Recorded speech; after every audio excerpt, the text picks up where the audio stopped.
This is Pet Life Radio. Let's talk pets.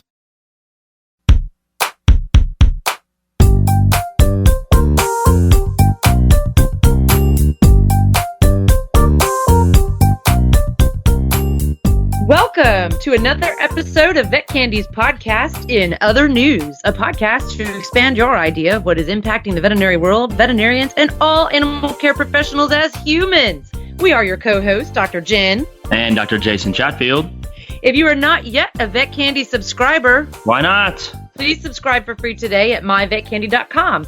If you also want to shout out to Dr. Jason and me, you can reach us at jen@myvetcandy.com. Or Jason at myvetcandy.com. Great. Our topic today is happy veterinary visits. In other news, pets and owners can enjoy a vet visit? No way. Yeah, I mean, I'm ready to hear some great tips on that. I don't know about you, Jason, but I've seen some dogs that don't necessarily want to be there. Never, but rarely see a cat who wants to be there. I was going to say, cats are an interesting breed when they get to the clinic, for sure. Oh, yes, they're special. And there's a very, very narrow swath of owners who were ecstatic to walk into my exam room, right? That's true. Yes. Okay. So luckily, there were smarter people than us out there. Very few. Let's make that clear. There's very few smarter people than us. But luckily today, we found one. Yeah, we found one. So Dr. Primm is joining us today. Dr. Kat, how you doing? I am doing great. And I was going to say, cats don't mind being in my exam room. Oh. Well, then I think we just get right to it. How on earth did you manage that? Yeah. Well, I still have some cats that are afraid, of course, but I make a point to not push the cat to the point where it feels like it needs to defend itself. Mm-hmm. But I also have some ideas for ways to make that happen. And I call it be an animal.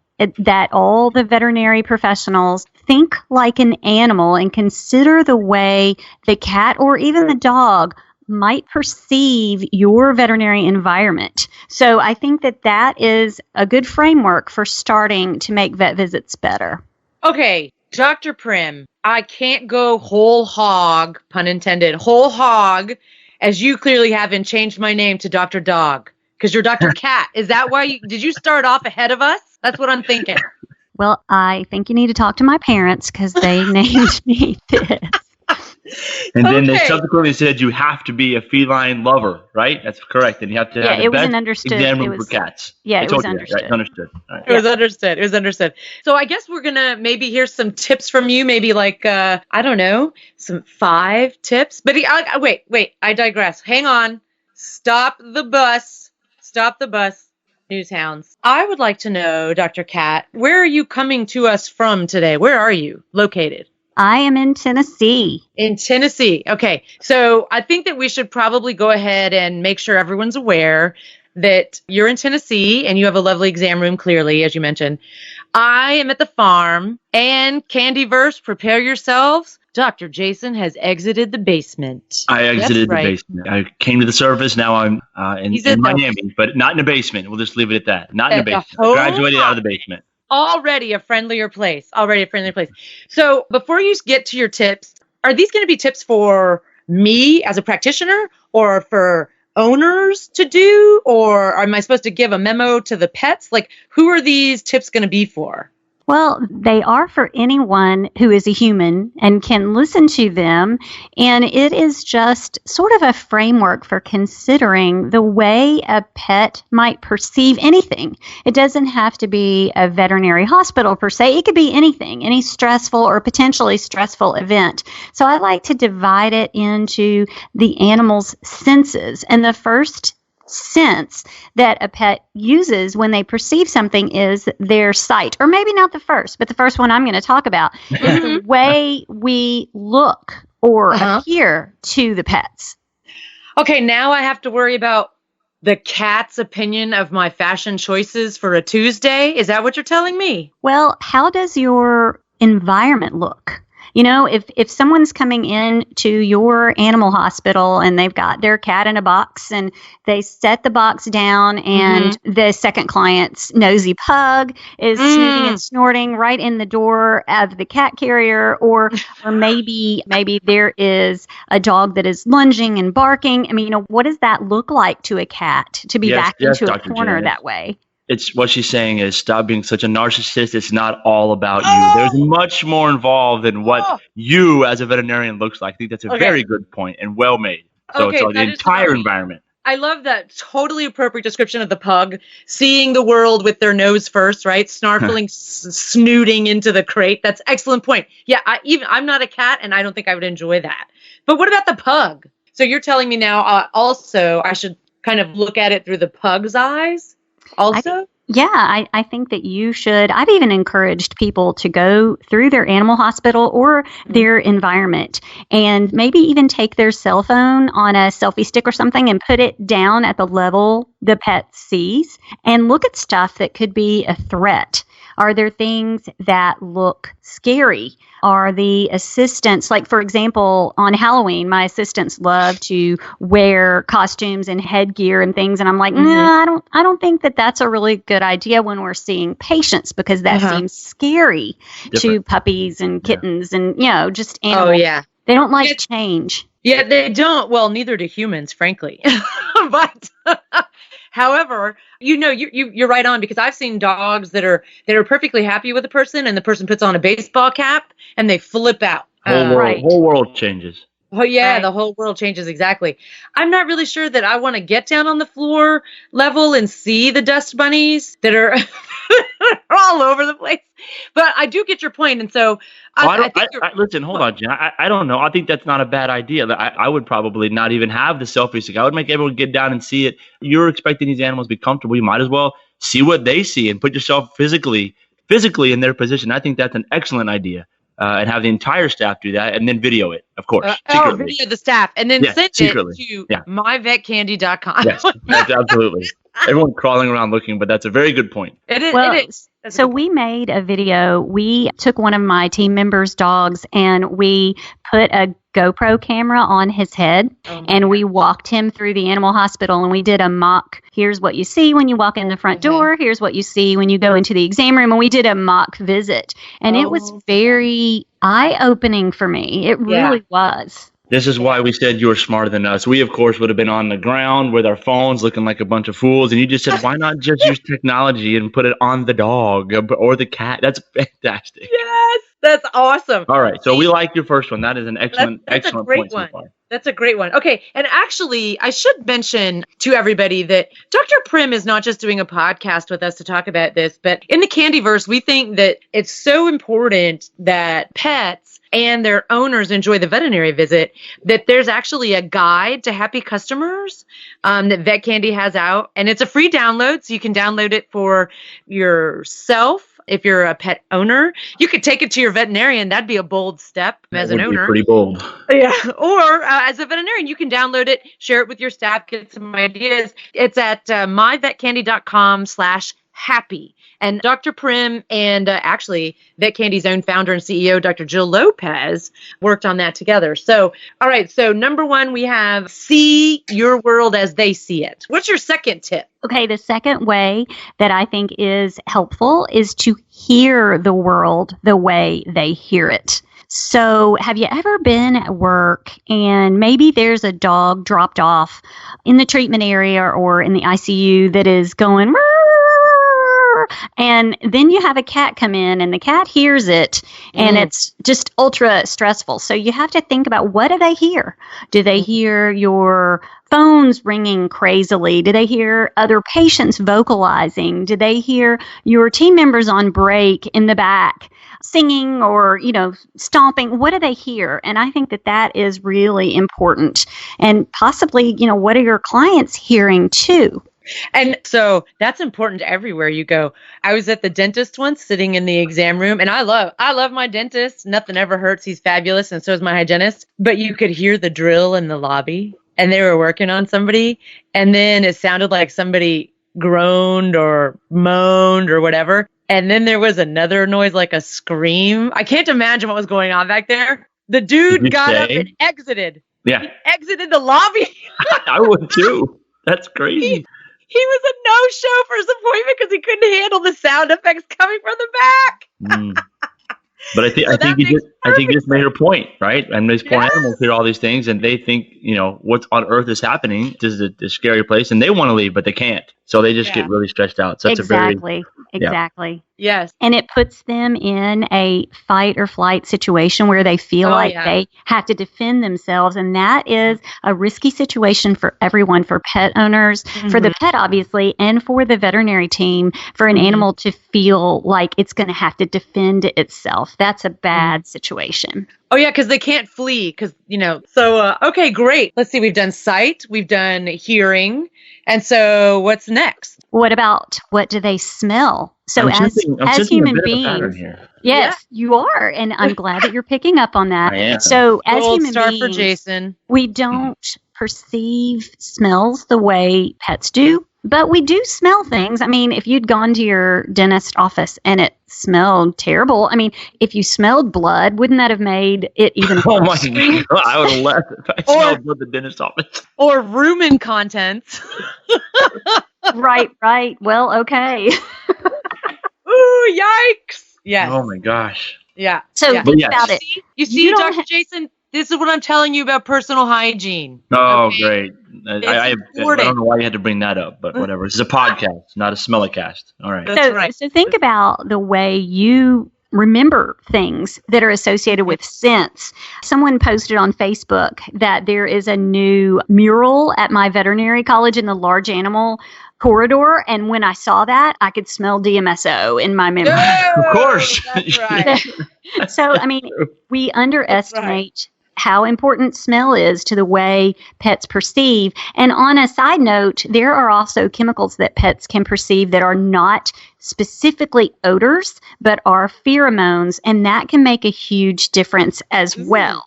Like what? Do you got an example of one of those? I do. You know how when your cat is loving you and rubs on you, rubs her face on you all the time? Yeah, those. I you don't don't know have that?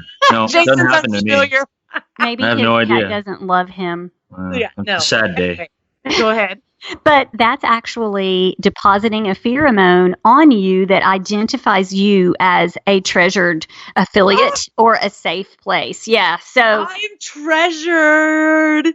Yes. Treasure. Me and Bruno Mars, right? Bruno sings about me because I'm treasure. Yeah. Okay. Well, maybe to your cat. Maybe to your cat, which is why we have cats and dogs. That's right. Okay. Interesting.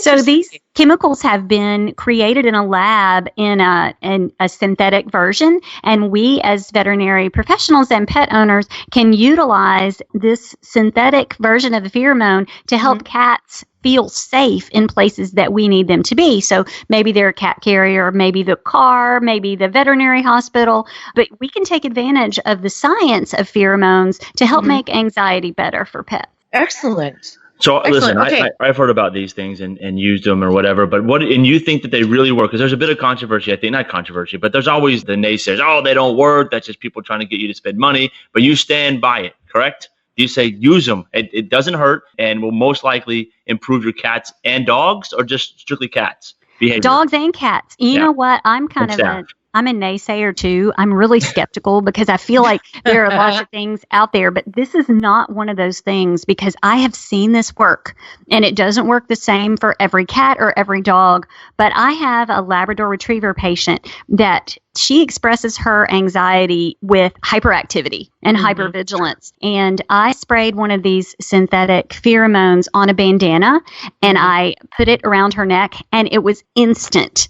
I mean, I was even amazed. She instantly, and the owner said, can I get some of that? Right. Of course. Yes, we're bottling it and selling it out of the back. Yes. You're the man employed as a carnival barker. No, I'm just kidding. Hey, so you guys, what, Dr. Cat, is there any smell? Because, veterinarians, we have to smell everything, right? We got to smell all kinds of stuff. Are there any smells that you can't stand? Like, what smell is that you can't stand? There are, and the things are things that I have associated negatively. So that's kind of my point. Like, think about, I don't know, all the veterinarians and veterinary professionals will relate to this. What is that smell, Dr. Primm? We're getting a little personal. Tell me the smell. What about, I hate the smell of Pseudomonas bandages. That is so oddly specific, but yes. Very true. Very true. Right? I challenge you to find someone who likes that smell. Yeah. Who Exactly. doesn't hate that smell. That's Jason, true. Any smell that makes you retch? Any smell that makes me retch associated with veterinaries, animals, and veterinary medicine. Just anything. Well, as soon as you brought DMSO up, I sort of started, dry heaving a little bit. Yeah. So I think that's more associated with school and the large animal clinic. And I don't want to say bad things about it, but that brings up some difficult times in my life. Yeah. Yeah. It's true.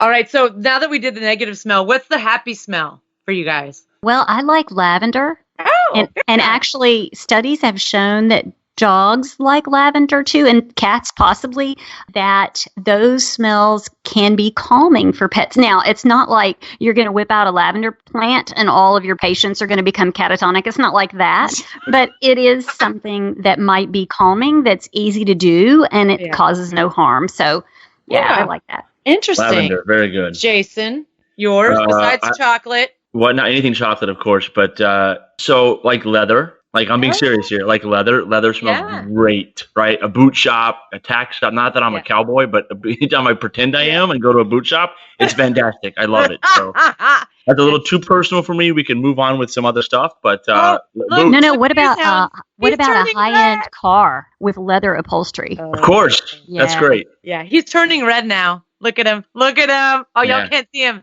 He's the lovely shade of chartreuse right now. I don't even know what that is. Love it. Okay. All right. So back to on task here, people. So that we can get through our tips. That's the person who's asking us about smells. Great. Well, just asking because everybody has I've smelled a lot of stuff, right? And I can tolerate a lot of it, but there's two things, and then everyone has a happy smell. I'm always interested in what people's happy smell is. So, all right. So we've done sight, hearing, and smell.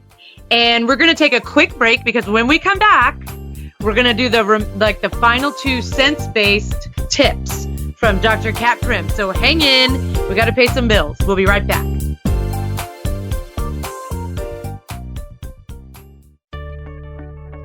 When it comes to vaccines, you have a choice.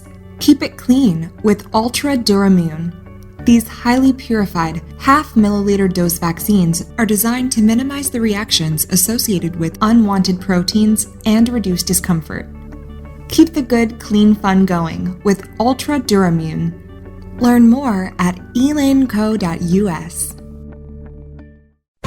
Vet Candy makes your life easier with scientific news, clinical updates, and expert lifestyle tips. Sign up for free at myvetcandy.com and start making your life sweeter.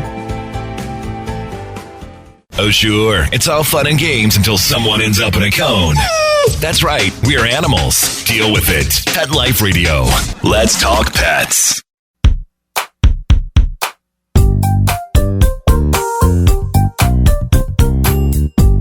Okay. We're talking with Dr. Kat Primm and talking about some ways to make happy veterinary visits for patients and for owners and for veterinarians, frankly. So we have two left. We've done sight, hearing, and smell. Dr. Primm, lay it on us. What's the next one? So what about taste? Okay, I don't like for patients to taste the veterinarian. I just think that I've already lost the battle. This is true, but I don't think, again, stop being such a narcissist. I don't believe she's talking about you, okay? All right. Okay. What do you mean? Enlighten her, please. What about if they associate you with things that taste good? Like maybe you always have treats in your pocket. Oh, yeah. Because then you address more than one sense because they can smell the treats. Mm-hmm. My patients know I carry a basket and it's got treats in it, and it's also got my stethoscope in it and some of the other things, my otoscope and stuff in there, and so that all of my tools smell like the treats. Oh, and they all come from the basket with the treats. So if I walk into my exam room And it is a patient that I have seen before. They're happy to see me, which I take very personally, even though I realize that it's the basket. I still feel like, they're happy to see me. And they are because you have the basket. Do not tell me otherwise. It's not the basket. It's me. So, yes, taste is something that we use to our advantage every single visit. Okay, but how many cats actually, because I have trouble with cats, and my own cat, like she wouldn't take a treat from anybody, even me hardly. She was weird. Like cats at the vet, in my experience, they don't take treats very well. So how do you have cats that actually accept the treat from you? I do. I do have cats, especially if they have grown up seeing us. Sure. Yeah, so that they know that that's coming and they're anticipating that. Mm-hmm. But with cats, sometimes the treats, you just have to try everything. There are toys and other stuff with cats that we can use. But if they smell, cheese, spreadable cheese, or they smell good things, it puts them in a better place emotionally, I think. The emotions of the cat. I love it. Things we cannot control, right? The emotions of the cat. Okay, so we're down to the last sense-based tip. So what is that? That's going to be touch, right? Because that's the only one left? Right. Very good. Oh my gosh. Do I get a treat for that? I think you get a star for that. and you get a gold star. Yes. Excellent. Thank you. Okay, so what is that going to look like for us in the exam room? So I kind of modified touch a little bit and just say feel. What do they feel? We have to do things to them as veterinarians that don't feel good. Mm-hmm. And that's a hurdle. So we use distraction. When we're administering vaccines or injections, when we're doing things that might be perceived as not fun, then we just sort of displace that onto some of these other senses to distract from that. Interesting. And, pediatricians do a lot of this stuff too. Because, if you're going to give a kid a shot, most kids, although I've met a few that stare at the administration site for the shot. Jason, some of them. And I do. And then others like me, I can't look when they're giving it, but I have to, if I'm distracted, maybe I don't feel that poke. So I think that's a good point. How do you distract them? How do you distract a cat while you're giving them an injection? What's one example of how you can do that with other senses? Just pet them somewhere nice, scratch them on the chin, what? Well, first with cats, I always make sure that I let the cat choose where it's going to be. Some cats want to stay in their carrier, so I encourage all of my cat owners to have a carrier that opens on the top so I can reach in and do what I've got to do. But I have a window perch in the window of my cat exam room. And very, very often my cats will sit there and there's a bird feeder right outside and watch the birds and not even notice the vaccines at all. So they're really brave. Cats are really brave, maybe braver than dogs. What? Oh, I think there's zero question about that. I don't even know why we're bringing that up. The least brave cat is braver than the bravest dog. I mean, there's just no question. Maybe. It's an adaptation, not a choice. Right. So let me ask you this since you're on, because I know that the market. So as a veterinarian, that the market has changed, and we have this option for low volume vaccines. And I know we're talking a lot about cats because, frankly, we're talking with Dr. Cat. But what do you think about that? Is that something that practitioners should consider, or clients maybe should inquire if their veterinarian carries the low volume vaccines? Are those better, or what do you think about that? Well, I think it's all about the tools that you choose. And like I said, having your stethoscope smell like Easy Cheese or, those kinds of things. And I think the type of vaccine that you choose could play a role as well. Choosing the lower volume ones could potentially be more comfortable. Definitely lower gauge needles, and always change the needle. Because by the time you've reconstituted a vaccine and punched through 2 rubber stoppers, it's not going to be as comfortable. So a new lower gauge needle, a vaccine that is high quality, ultra filtered, lower volume, those are all things we could consider to be an animal and think about what this is like from our patient's point of view. But I think it's also important from the veterinary standpoint that we don't just get in kind of tunnel vision looking at what's comfortable for the patient. Because frankly, one of the things we do most often is, thank goodness, our preventive medicine or wellness visits, right? Where we're doing a lot of vaccination. We have a lot of preventive health tools available for pets. And so I think it's very important that we select not only one that's comfortable for the patient, but one that's proven, proven efficacious, et cetera. Because, in the Candyverse, you guys are aware of my love for infectious disease, but also my firm allegiance to vaccine prevention. And so I think it's important that if you're going to pick a low volume vaccine in order to make it an easier administration, and you're going to use the small gauge needles, as Dr. Primm suggests, I think it has to still be a proven efficacious vaccine. Wouldn't you say, Dr. Primm? Absolutely. It's not going to be using one in an off-label sense. Use one that's proven and that is packaged and intended to be a lower volume vaccine. Absolutely. Yeah. Those are all interesting questions, and it's nice to talk about science. But I have the most important question I think is on everybody's mind here. Are you ready? And it's going to answer a lot of questions here. Prepare yourselves. All right, Dr. Primm, what color should I paint my exam rooms and my lobby? I mean, that's got to be on everybody's mind, right? I there's a lot of discussion about this. Do you have an insight as to what can help me with the exam room? What's going to calm all the animals down? Well, including the humans. Especially once I decided I was going to paint my kennel, and I was going to do it like a preschool, and I was going to make it really cheerful. And it was green, like a crayon green, and red, and just really cheerful. And that was a really bad idea. So, Why? Well, why? I mean, we laugh, right? But why was it a bad idea? Do you think it caused a change in behavior? I don't know that. I can't say for sure. I didn't do a scientific trial, but it kind of made it sort of stifling and scary in there. Now, studies do indicate that certain colors can be inflammatory. And if we think about it, the bullfighters wave a red flag, So although you have choices, but I have chosen to paint my facility in soothing colors that are thought to be calm, not only for the pets, but for the clients. So, because it's an anxious time to be at a veterinary hospital. Yeah. I have soothing music. I have calm, soothing colors on my walls. I don't wear a white lab coat because everyone is associated that white coat syndrome, that makes everybody on edge. I don't do that. So you're kind of jesting, but I think there's some validity to that. No, I actually am not jesting. There's been many discussions. Should we paint it a light blue? Should we paint it a light yellow? And, I think that there's some aviculturists and gray that will swear by blue and for birds, especially birds. And blue makes them super calm. And, I'm sort of a conservative kind of person, and I'm not going to paint it red, right? I don't think anybody is. But there may be, I didn't know if you knew of some subtle differences between yellow and blue and gray. And I was assuming that, the calmer the color, the better for everybody. But just thought I'd ask since I have the expert here on the line. The blue from the sky, that makes complete sense to me for birds.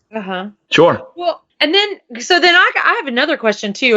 And I mean, I guess maybe you've given us the information that I could arrive at an answer, but because of the way that you have tied it all back to the five senses.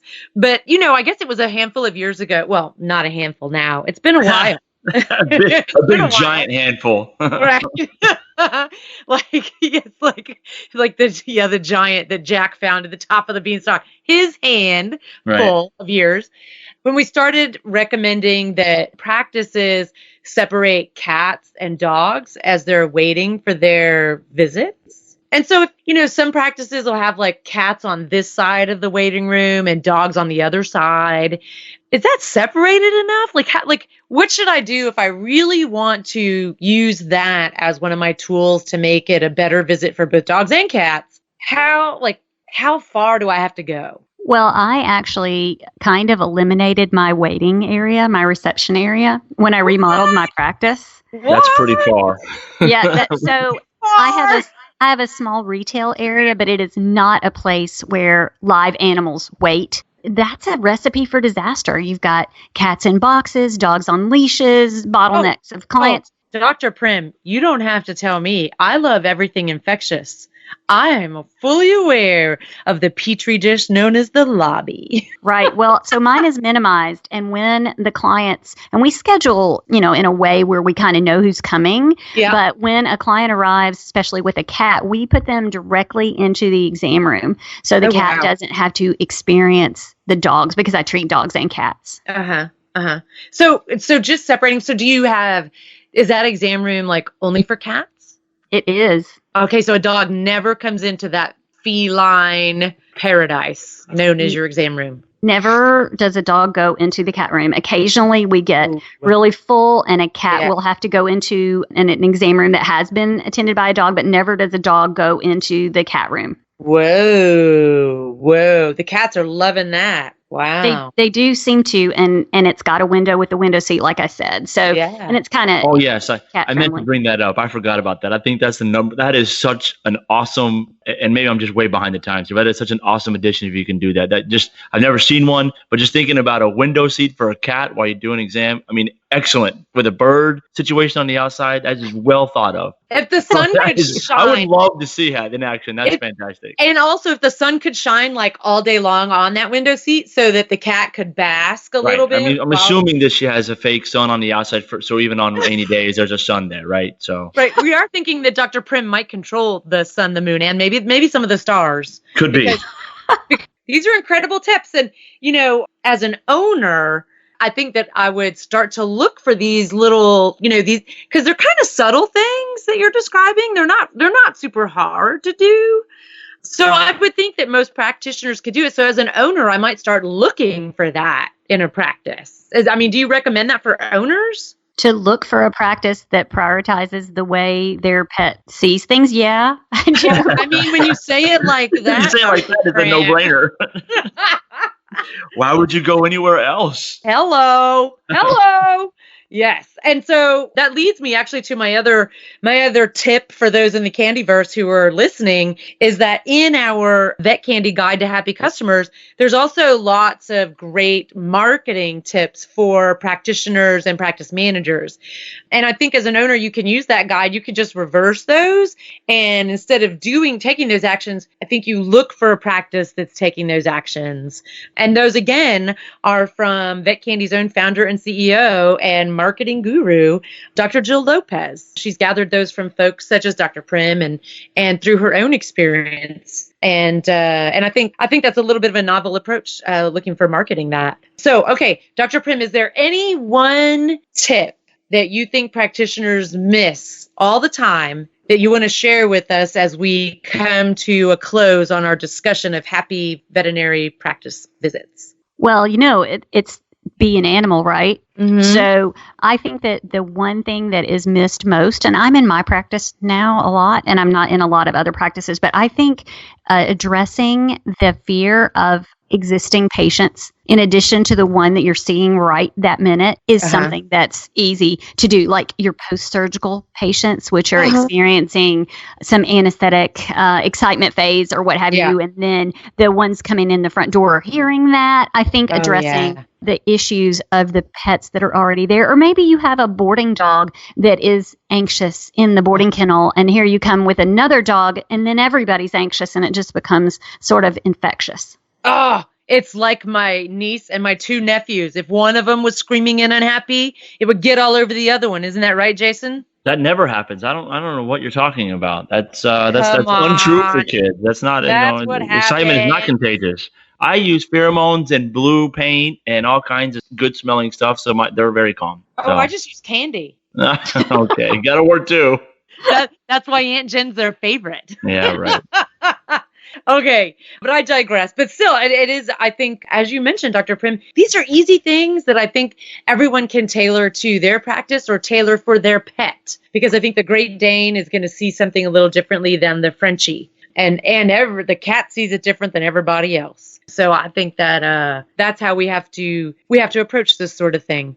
So, Dr. Jason, do you have any other parting questions for Dr. Primm while we have her? But I am looking forward to the video of everyone crawling around on the clinic floor at different levels with a camera on their head, just to show the commitment that the staff has to making the animal. And I would seriously put that on a loop, right? That is awesome. That is fantastic. Look how much we care about, the comfort for your animal while they're in this clinic situation. So really good. I want to see that on the website very soon. Jason, I want to see that on Facebook Watch for Vet Candy. I want to see you checking out a clinic for Dr. Primm's tips on being an animal. It's no problem. Dr. Primm, send me a ticket. I'll come right over there and do it right now. No problem. Well, you wouldn't find anything scary in my clinic. You need to go find a different. Yeah, that's right. Well, quality control. Quality control is what it's the name of the game. That's right. That's right. Well, thank you, Dr. Primm, so much for joining us today and enlightening us in the Candyverse, how we can really make the world a much happier place for our patients and for our pets, and in the end, for our veterinarians. Thank you so very much. And we will see you guys next time in the Candyverse News Hounds. We'll see you on In Other News, the next episode. All right. Thanks for listening. Let's Talk Pets, every week on demand, only on PetLifeRadio.com.